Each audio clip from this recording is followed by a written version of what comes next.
មន់ដុតទឹកម្រេចបងប្អូនទាំងអស់គ្នាហើយថ្ងៃនេះមានរឿងដ៏ចម្លែកមួយបងប្អូនដោយសារតែមន់ដុតទឹកម្រេចហ្នឹងបងប្អូនទាំងអស់គ្នាគឺដោយសារតែយប់មិញហ្នឹងខ្ញុំអូស Facebook អូសចោលអូសឡើងទៅឃើញមន់ដុតទឹកម្រេចតែខ្ញុំគិតក្នុងចិត្តថាចេះស្អែកហ្នឹងព្រឹកឡើងប្រាប់ម៉ាក់អូនជេលីឲ្យទៅទិញគ្រឿងទិញសាច់មន់ខ្ញុំមកធ្វើមន់ដុតទឹកម្រេចតែខ្ញុំអត់បានប្រាប់ទេលុបព្រឹកឡើងក្រោកមកបាត់ម៉ាក់អូនជេលីទៅផ្សារបានទិញមន់មកធ្វើមន់ដុតទឹកម្រេចខ្ញុំកំពុងតែដេកឆ្ងល់ថាហេតុអីក៏ម៉ាក់អូនជេលីដឹងថាខ្ញុំចង់ញ៉ាំមន់ដុតទឹកម្រេចហើយខ្ញុំក៏បានគិតទៀតថាមនុស្សយើងសង្ស័យតែស្រឡាញ់គ្នាយូរទៅរស់នៅមួយគ្នាយូរទៅអាចមើលចិត្តគ្នាធ្លុះក៏មិនដឹងដែរបងប្អូនដល់ពេលអញ្ចឹងទៅខ្ញុំមានអារម្មណ៍ថាខ្ញុំភ័យដែរខ្លាចថ្ងៃណាមួយខ្ញុំគិតអីអត់ល្អក្នុងចិត្តទៅស្រាប់តែម៉ាក់អូនជេលីដឹងទៅត្រូវបណ្ដោយបងប្អូនបងហ្នឹងហើយកុំឲ្យវែងឆ្ងាយច្រើនពេកឥឡូវយើងមកចូលសាច់រឿងយើងវិញយើងក៏បានរៀបចំដាក់ដុតមន់ឲ្យបងប្អូនមក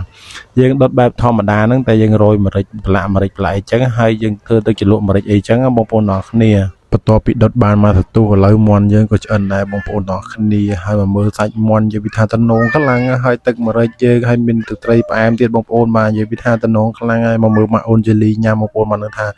គួរចង់ញ៉ាំប៉ុណ្ណាសាច់មន់ឡើងផុយបងប្អូនហើយជ្រលក់ទឹកម្រេចទៀតកាន់តែជាតិបាច់ក្រូចឆ្មាជូទៀតជូហឹលបងប្អូនអើយជាតិខ្លាំងណាស់បងប្អូនហើយ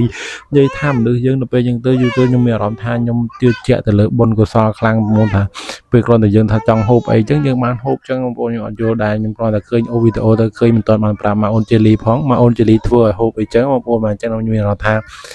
យើងគ្រាន់តែគិតគឺយើងបានហូបចឹងបងប្អូនបាទអូសប្បាយចិត្តបងប្អូនបាទថ្ងៃនេះបានមន់ដុតទឹកម្រេចបងប្អូនបាទសាកធ្វើហូបទាំងអស់គ្នាទៅបងប្អូនបាទធានាថាឆ្ងាញ់បងប្អូនបាទរសជាតិប្លែកពី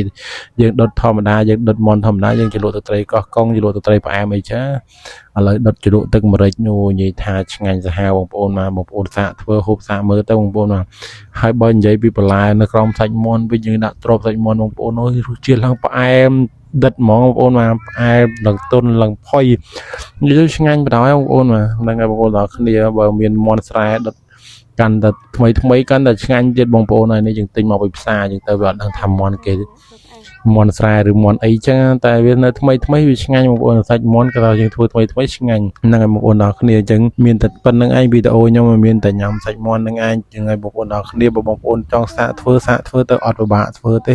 ក៏យើងដុតមន់ធម្មតាយើងធ្វើទឹកម្រេចហូបចឹងបងប្អូនបាទមានអីឆ្ងាញ់មួយយ៉ាងដែរតែបងប្អូនបាទហ្នឹងហើយវីដេអូហ្នឹងមានតែប៉ុណ្្នឹងឯងបងប្អូនបាទអរគុណពុកម៉ែបងប្អូនទាំងគ្នាសម្រាប់ការទស្សនាវីដេអូមួយនេះជូនពរសុខភាពល្អសំណាងល្អទាំងអស់គ្នាបងប្អូនបាទជម្រាបលាបាយបងប្អូនទាំងគ្នាបាទdạ tôi to hiền này